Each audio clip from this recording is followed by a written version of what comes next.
sigurado ka ito yung tamang daan? Oo, sigurado ko. Alam ko to eh. Shortcut lang itong dinadaanan natin. Excited na kasi ako eh. Gusto ko na makita yung mukha ng Celine ngayon. Pag nalaman niya, isa siyang ampon. Hayop na Josephine na yan. Dapat tinuluyan ko na siya eh. Dapat naniguro akong patay na siya. Isipin mo kung galit siya noon, mas galit siya ngayon. Ang problema, okay lang naman kung sa akin niya ilabas yung galit niya eh. Pati yung pamilya ko na walang kinalaman, yun pa yung pinupunterihan niya. Si Bettina, kanina pa tumatawag, pati yung anak mo na si Celine. Sa tingin ko, dapat sagutin mo na yan. Hindi sa tinatakot kita. Paano kung naunahan tayo ni Josephine doon sa bahay niyo? Tagal ka nang niloloko ni Bettina at Arthur. Pinaniwala ka nilang anak ka nila. Pero ang totoo, isa kang ampon. Hindi totoo yung sinasabi mo. Hindi ako ampon. Pamilya ko sila, Mommy. Bettina, huwag may dami ang mauka! Josephine, ano ba? Bakit mo ba ginugulo yung anak ko? Sino niloloko mo? Alam na ni Celine ang totoo na hindi niyo siya anak. Mami, totoo ba yun? Bakit hindi ka makasagot? Wala akong dapat ipaliwanag sa'yo. Bakit nga hindi diretso yung sagot mo sa akin? You know, a simple yes or no will... Wala kang pakialam! I do not owe you any explanation, Josephine. Kaya pwede ba? Huwag mong guluhin ang pamilya ko. Hindi ko na itutuloy ito. Babuelta ko na to. Hindi! Diretsuin mo! Pare, mahuhuli tayo niyan. Wala akong pakialam, diretsuin mo! Bahala ka! Parating na ang mga pulis! Kailangan makulong ang babae ito! Tandaan mo to, Bettina. You will never be happy and I swear it on my daughter's grave! Hindi ka magtatagumpay, Josephine! Bettina, ano nangyari? Dad, totoo ba yung sinabi niya? Hindi totoo. Anak ka ni Bettina, yan ang totoo. Saan ako ni Tita Josephine yun? Kilala mo si Josephine. Gagawin niya lahat para sirain yung pamilya natin. Alam niya magkakasama tayo at nag-iisa siya. Kaya kung ano-ano kasinungalingan na sasabihin niya. Bakit ako? Celine, simula pa lang mainit na ang dugo ni Josephine sa'yo. Gusto ka niyang saktan. Mas gugustuhin mong maniwala na isa kang ampon kaysa anak namin ni Bettina. Of course not, Daddy. Nararamdaman ko na anak niyo ko. Kaya ayoko maniwala sa kanya eh. Kaya, Daddy, huwag kang magsinungaling sa akin. Sabihin mo sa akin ang totoo. Kadugo kita, isa kang buwena. Celine, maniwala ka. Darling, may problema ba? Parang di ka mapakali eh. Do you wanna do something fun? Like, watch a movie or gimmick tayo somewhere? Saan mo ba gusto? Darling, magtapat ka nga sa akin. Ano bang alam mo? Anong alam ko? Sabi kasi ni Faye sa akin na may secret daw kayo ni Edwin. Tukol ba sa akin yun? Totoo bang ampun ako?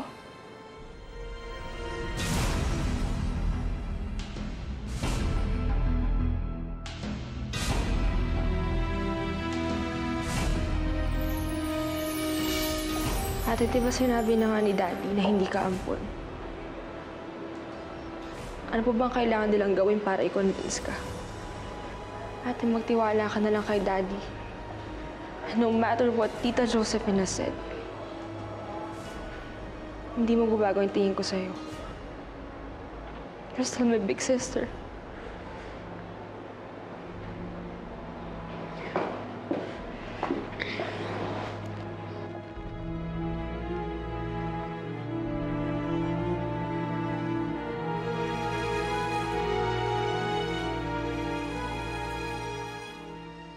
Ano ka ba naman, Arthur? Bakit hindi mo pa sinabi kay Celine yung totoo?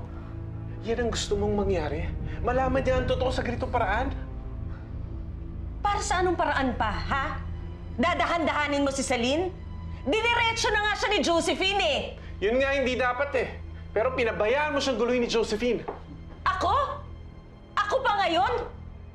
Arthur, hindi ba ikaw yung nawala? Ha?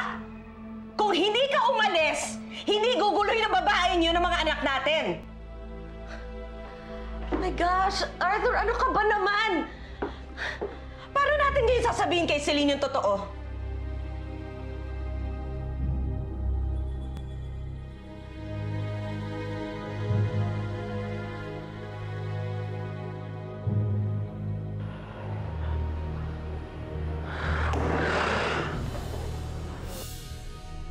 Totoo ba yung sinabi ni Tita Josephine? Hindi totoo. Anak kita, anak ka ni Bettina. Yan ang totoo. Kilala mo si Josephine. Gagawin niya lahat para sirain yung pamilya natin. Bakit ako?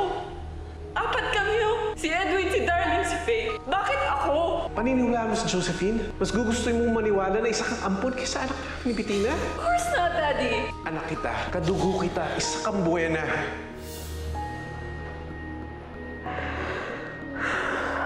Kasi hindi magsabi ng totoo eh. Anong totoo, kuya? Wala, Faye. Wala. Muntik na ako doon. Buti nakalusto ka, Celine. Yun nga eh. Nagtaka ako sa'yo. Dapat inamin mo na. Di ba anak mo naman siya? Hindi pwede mangyari yun. Di nalintikan ako kay Bettina. Sigurado magtatanong yun sino yung nanay niya. Ilalaman pa niya nagkaanak ko namin Josephine. Yun ang ayokong mangyari. Ewan ko lang talaga. Hindi na tama to. Bakit galit ka? Hindi ako galit, okay? Huwag mo na lang akong pansinin. Galit ka kay Tita Josephine, no? Kasi inaway niya si Ate Celine. Eh, kuya, nagsisinungaling lang naman si Tita Josephine, eh. Hindi ampon si Ate Celine. Lahat tayo galing sa tiyan ni Mommy. Kaya nga tayo magkakapatid, eh. Kuya, huwag ka nang magalit. Ang importante yung sinabi ni Daddy na hindi ampon si Ate Celine. Faye, how can you be so sure na nagsasabi ng totoo si Daddy?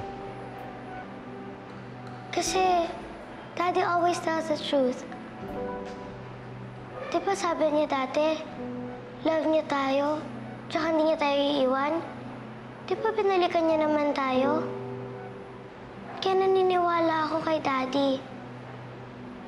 Hindi ampun si Ate Celine.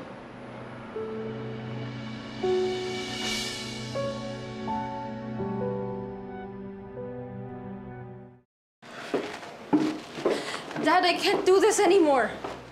You should have told her kung anong totoo. Dad, hindi ko na alam kung ano sasabihin kay Faye. Ano bang gagawin natin? Arthur, tingnan mo na, pati yung mga bata na apektuhan na. Ano nangyayari dito? Bakit kayo nagkakagulo yata? Alam ko na. Tungkol ba to sa sinabi ni Josephine, ha, Bettina? Ano ba talaga ang totoo?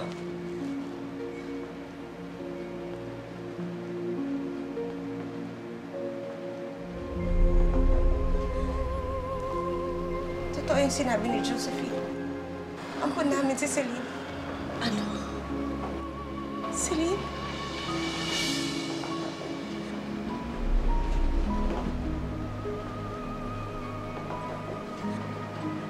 Totoo? Ampun lang ako?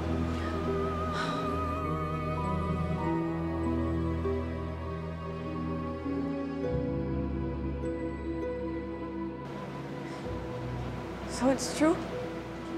Ampun nga ako? Celine, let me explain. No, stop lying! What's the point in denying it? Narinig ko si Mommy, sinabi niya. Celine, anak. Tama pala si Tita Josephine. Siya yung nagsabi ng totoo. Kaya nagsinungaling kayo sa akin. Celine, hindi puros kasinungalingan. Kung nagsinungaling man kami, yan yung pagkatao mo. Kung saan ka galing. Pero lahat ng pagmamahal na binigay namin ni Bettina, totoo lahat yon. Celine, anak. Hindi kita, Mami. Hindi mo ako anak. At kayo? Hindi ko kayo mga kapatid.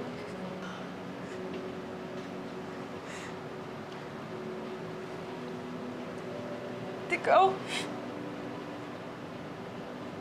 Di pala kita, Daddy. Nagsinungaling kayo sa akin. Niloko niyo ako. Kailan pa? Celine, anak. Celine.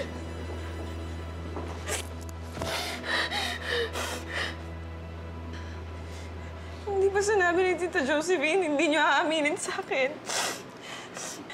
I'm sorry, anak. Naduwag lang ako.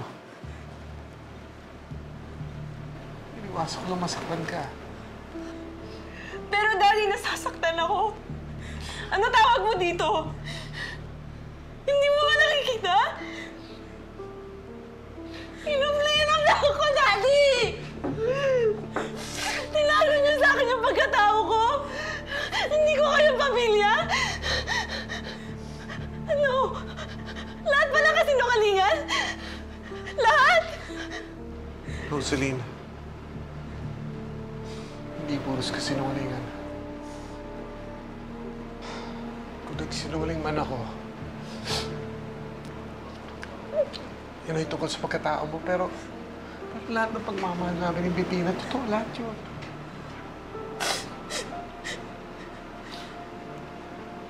Minahal ka namin na parang tunay namin anak.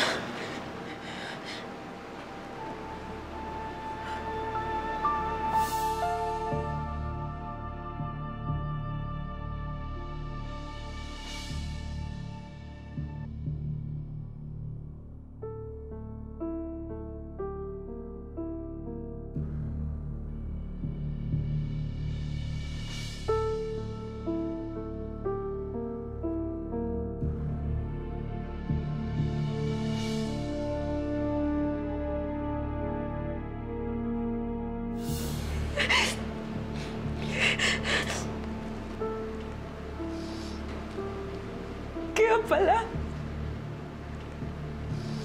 ganun ka sa akin nung lumalaki ako, Mami. Namaki ako naiinggit kay Darling. Kasi naramdaman ko, Mami, na mas mahal mo sila eh. Kaya naman pala, hindi niyo pala ako tunay na anak. Kaya naman pala, anak, minahal kita. Minahal kita katulad ng pagmamahal ko sa mga kapatid mo. Minahal kita ng totoo, pero anak, kung nagkulang ako sa'yo, kung nagkulang ako sa'yo ng pagmamahal, patawarin mo ko. Oo. Oo, aaminin ko sa'yo.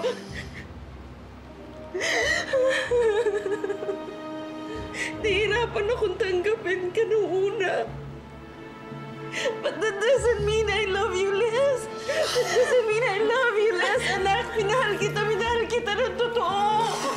Celine, pinaramdaman namin sa'yo na hindi ka namin mahal. Hindi naman, di ba? We always made sure that you were loved. Hindi ka namin iniba sa mga kapatid mo. Gano'n ka namin kamahal ni Bettina. Dante, karapatan pa rin ako kasi pagkatao ko yun eh.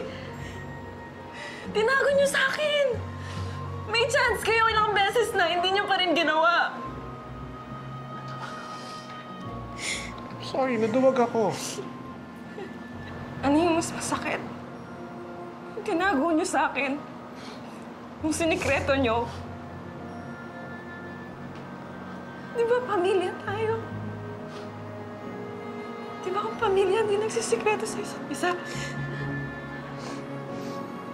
Tinago niyo sa akin yung pagkatao ko. Minahal ko kayo. And then I have to learn it from that woman. How do you think I feel now? Ano, Daddy? Magsalita ka! O magsisinungaling ka na naman!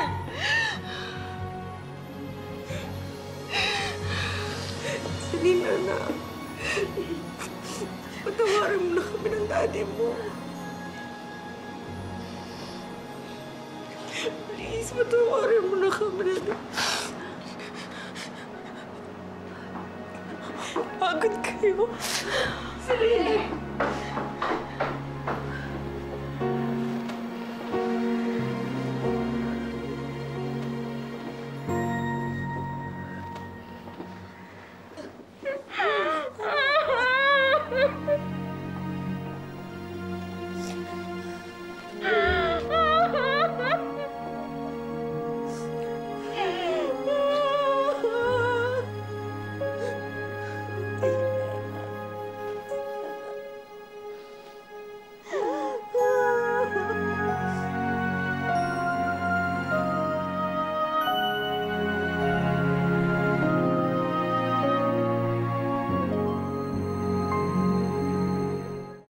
sorry, Bettina.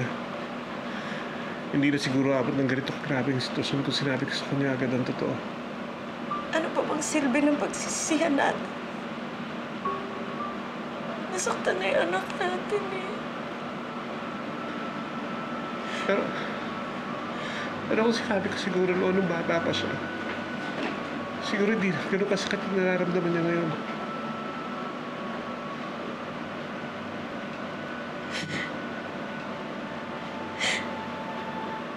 Alam mo, Arthur, naalala ko nung bata pa siya. Kapag nasusugatan siya, nalagyan ko lang ng konting gamot. Ihihipan. Nalagyan ng benda tapos hahalikan.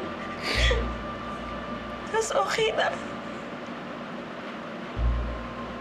Wala na yung sakit. Sana, Arthur,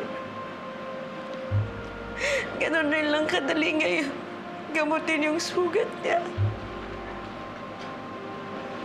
Sorry, Bettina.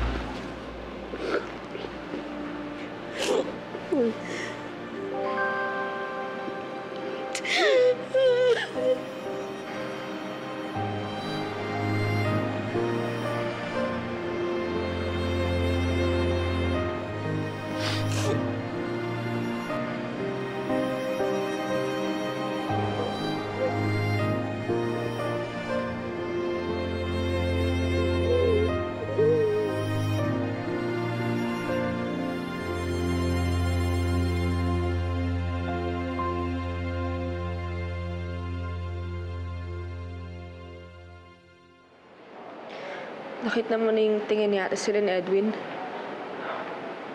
Parang hindi niya tayo kilala. We're like strangers to her. Sakit na nga makatingin eh. Parang nabura lahat yung mga pinagsamahan natin. Si Ate Selena naman ba yung pinag-uusapan niyo? Faye, huwag mo na lang kami pansin eh. Bakit ba kasi hindi pa natin pwedeng sabihin kay Faye? Edwin, napag-usapan na natin to, di ba? Ate, kapatid din natin siya. May karapatan siyang malaman. Alam mo, pagod na ako magtago. Celine? Bettina, ba't di mo na natin pabayaan si Celine? Ayoko siyang pabayaan. Gusto ko makasigurado na naiintindihan niya lahat. Celine? Celine, anak?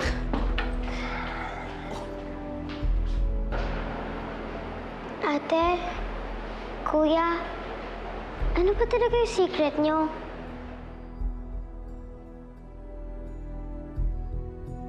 Arthur, wala yung gamit ni Celine. Celine? Ate, Kuya, sabihin niyo na sa akin yung secret niyo. May surprise ba kayo para kay Ate Celine? Ate Celine! Bakit may dala kang bag? Aalis ako. Ate, saan ka pupunta? Kailangan ko munang lumayo, Faye. Kailangan ko ng space para magpag-isip. Ano pong iisipin mo? Faye, hindi mo maintindihan eh.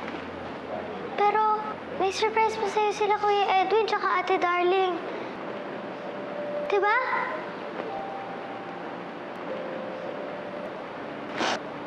Alam ko na yung surprise nila, Faye. Kailan niya pa alam? Ate, believe me, I tried to tell you everything. Pero sabi ni Mami siya ni Daddy, sila na lang na magsasabi sa'yo. Darling, sana sinabi mo pa rin sa akin. Akala ko ba wala tayong sikreto sa isa't isa? Nag-promise tayong dalawa, di ba? Ate, I'm so sorry. So ironic. Ginagawa ko lahat para sa pamilyang to. A family that I'm not even part of. Ate, part ka pa rin naman ng pamilya eh. Edwin, hindi na ganun ang feeling ko eh. Ako nagpakatotoo ako sa inyo. Tapos kayo? Kayo? Huwag mo akong iwan. Ate, please. Huwag ka nang umalis. Kailan pala tayo nagkasama-sama ulit eh. Huwag mo naman kami iwan. Sa ate, di ba may promise tayo na hindi tayo magkakahiwalay? Di ba mo naman sirain yung pangako na yun, no? Ate Celine, please huwag mo kami iwan. Celine! Celine, please! I'm sure, gulong-gulo na ang mga buwena ngayon. Nakaganti ka rin sa wakas. Sigurado akong si Celine ngayon.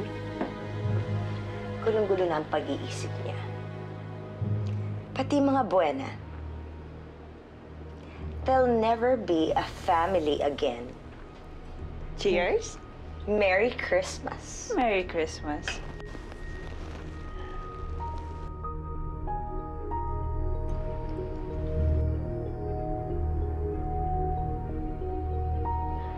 Please! Please, Celine! Ate Celine! Celine, please! Celine! Mommy, babalik pa po ba si ate?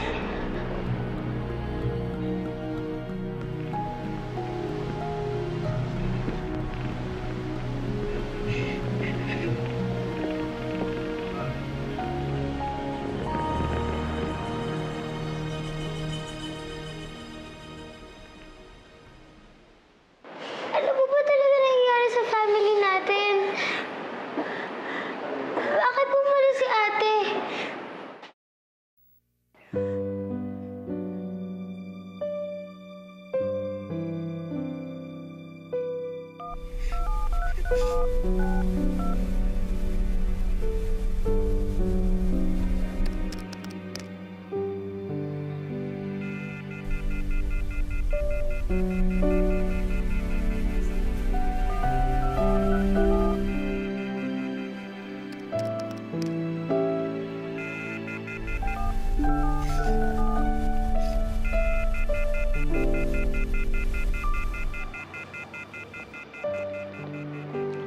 Pakoy, halika na. Ready ka na ba? O, sige po ate, susunod po ako. O, sige. Bad trip. Di ko kamusta si Celine. Masakit kasi sa ate Celine mo nung nagsinungaling kami ng daddy mo. Kaya kailangan niya muna lumayo para gamutin yung sugat na yun. Kawawa naman po pala si ate Celine. Hindi niyo pala siya totoong anak. Ibig po bang sabihin nun, hindi namin siya kapatid? Hindi ko talaga siya ate?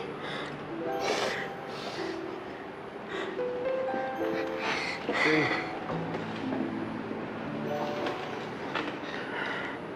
Kahit hindi namin tunay na anak si Celine, anak pa rin ang turing namin sa kanya. Kaya ikaw, ang Kuya Edwin mo, ang Ate Darling, kapatid pa rin ang turing niyo sa kanya. Walang magbabago. Daddy, nililito po ako. Paano po namin siya naging kapatid? Eh, di ba di naman po kami parehas ng mommy or daddy?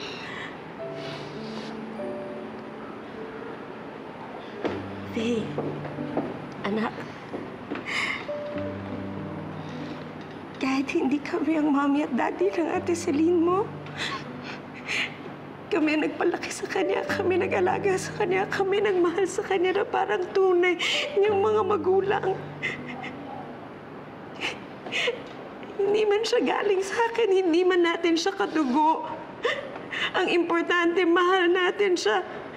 Tinuring natin siyang parang isang pamilya. Naiintindihan mo ba yun, anak? Apo, Mami. Kahit alam ko na po na ampon lang si Ate Celine, hindi po nagbago yung pagmamahal ko sa kanya.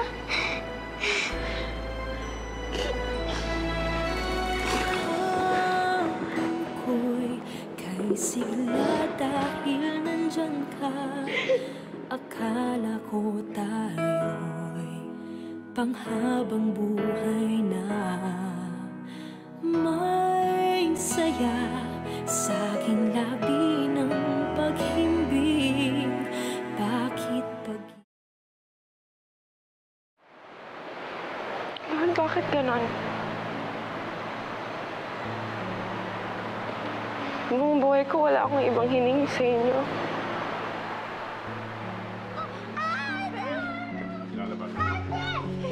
Gusto ko lang naman mabuo yung pamilya ko.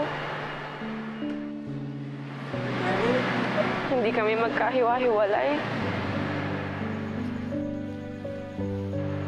Na maging masaya kami na magkasama kami.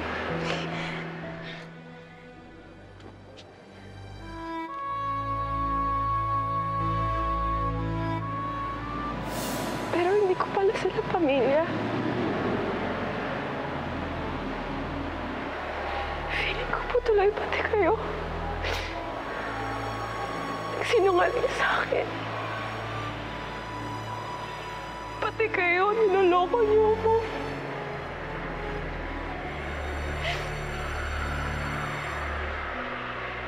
Bakit?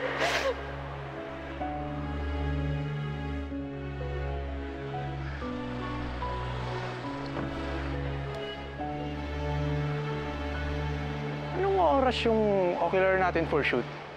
Mukhang aga natin ah. Mukhang inspired yata tayo today ah. Okay lang. I'm learning to cope na kaibigan na lang kami ni Celine. Kahit obvious na siya pa rin talaga mahal mo?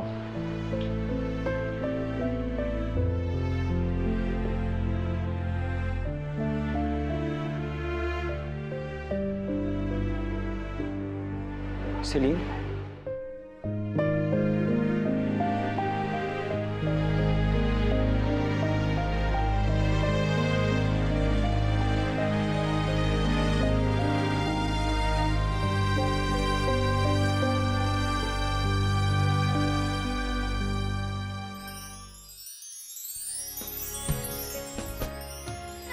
Miss mo rin sila, no?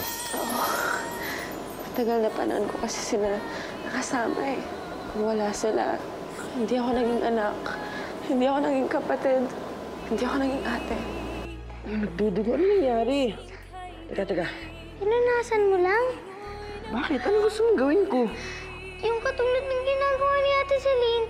Ililinis niya tapos lalagyan niya ng bandage. Suntukin mo na ako, Bagyo! Suntukin mo ako! Kasalanan ko lahat po, duwag ko! Hindi ko inirap yung mga problema ko, kaya pati si Celine nadamay dito sa problema ko. Ano ba naman hanggang ngayon hindi pa rin na sinasagot yung phone calls ko? Bettina, akala ko ba naiintindihan mo na kailangan ni Celine ng space? Harry? Anong ginagawa mo dito? I came here to tell you something. Alam ko kung nasaan yung ate Celine mo.